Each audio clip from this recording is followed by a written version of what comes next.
after a trauma, a natural disaster than older children. And usually, actually, that is across traumas as well.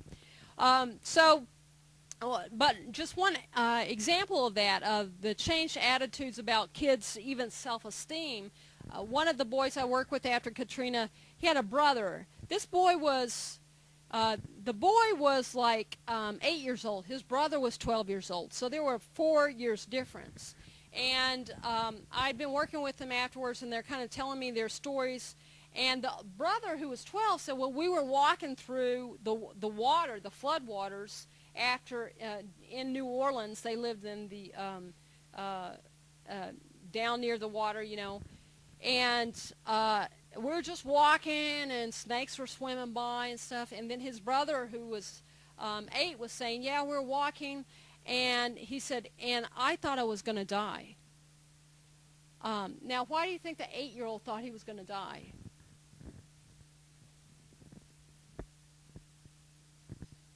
Well, they'd seen snakes. Yeah, they'd seen snakes, and he was scared of the snake. But also, they're walking through the water. The boy, the 12-year-old, the water was up to his, like, chest. The 8-year-old, the water was up to his chin. So he was, because he was shorter, he really thought he was going to drown, and he could have, because he was so short. He you know, couldn't get through. And so that was that. His sense of himself was that he took from that was that I'm not capable of, like, protecting myself, that I'm not strong enough like my big brother, because the 12-year-old was sort of going like, nah, I knew we weren't going to die. I knew we'd get out. But the 8-year-old didn't know that, and it was very, very scary for him.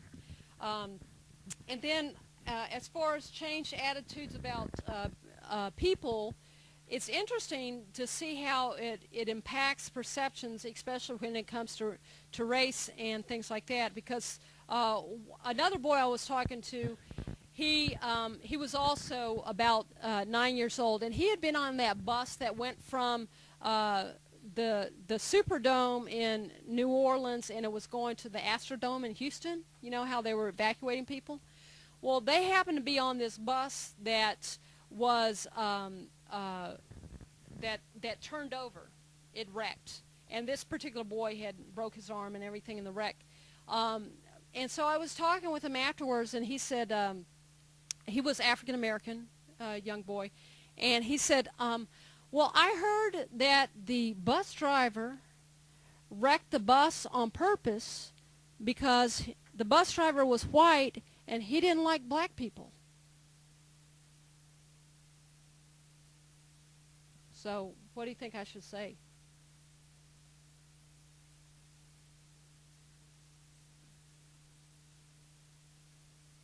What do you think?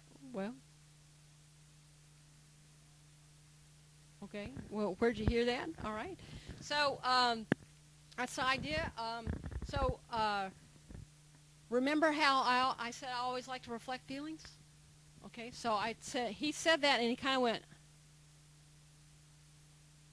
So I said, it looks like you're kind of confused, like you're not quite sure if that's true or not.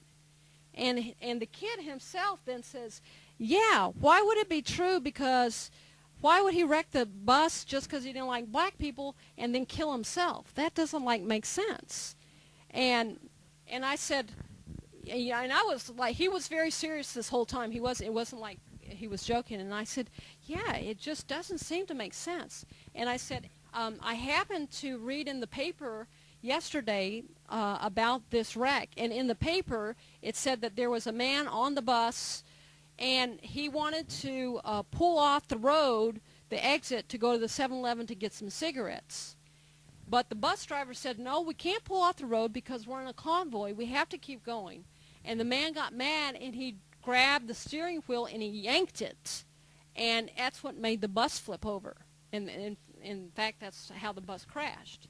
And so I told this boy that, and what's true, and he says,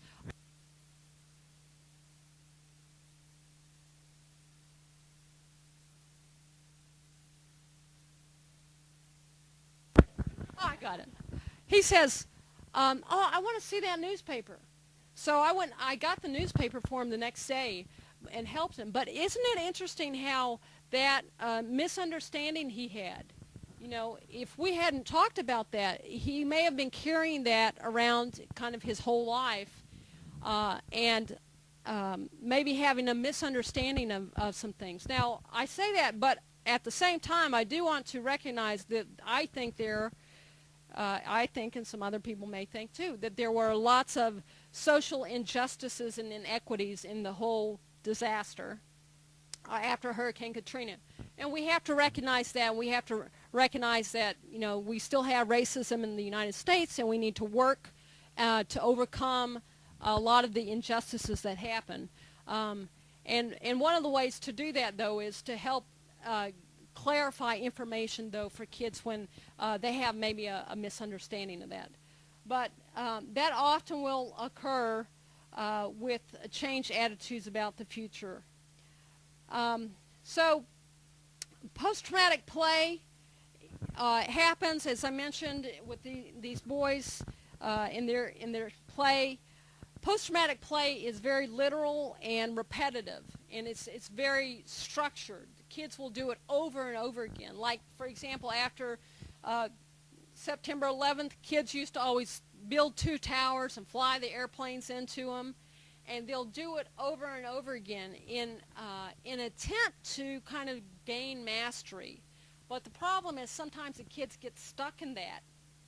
They have problems making sense of it, and so that's why they need to have therapy and go to counseling. What you think? Almost there? Okay. All right. So let's look now at the, let's see, post-traumatic play. As I said, it's self-absorbed and it's joyless. That's the last thing on that list there. That is joyless. There's just no sense of joy with it. And then we've got looking at the range of responses. So we've already kind of, let's see,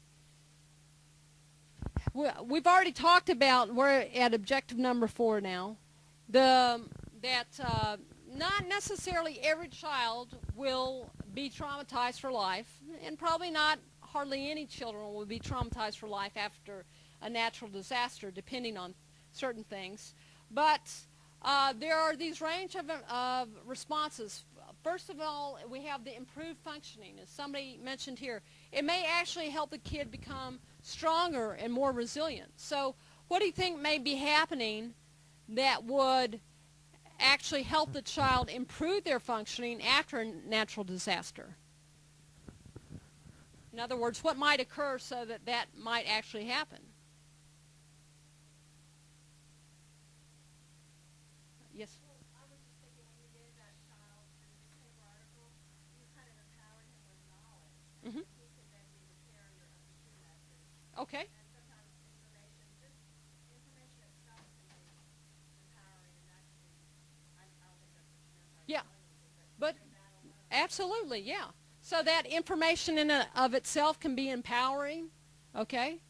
All right. Now, we had lots of you had been through a hurricane and said it wasn't traumatic.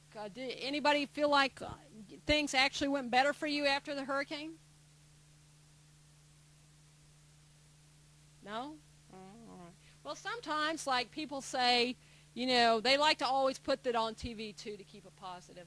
Oh, you came out of your house because it was so hot, and you finally met your neighbors, and you got together, and you shared food, and you had a barbecue. So sometimes through a disaster, there's that sense of social connection, social networking becomes stronger. Sometimes it's that kids will end up feeling that they are they can give a contribution to their family because they can help pick up sticks or something, and so all of a sudden, instead of just, you know, being seen as somebody that doesn't help around, they then can start helping, and so they can, you know, in a positive way, end up kind of feeling somewhat mature. And let's see. Well,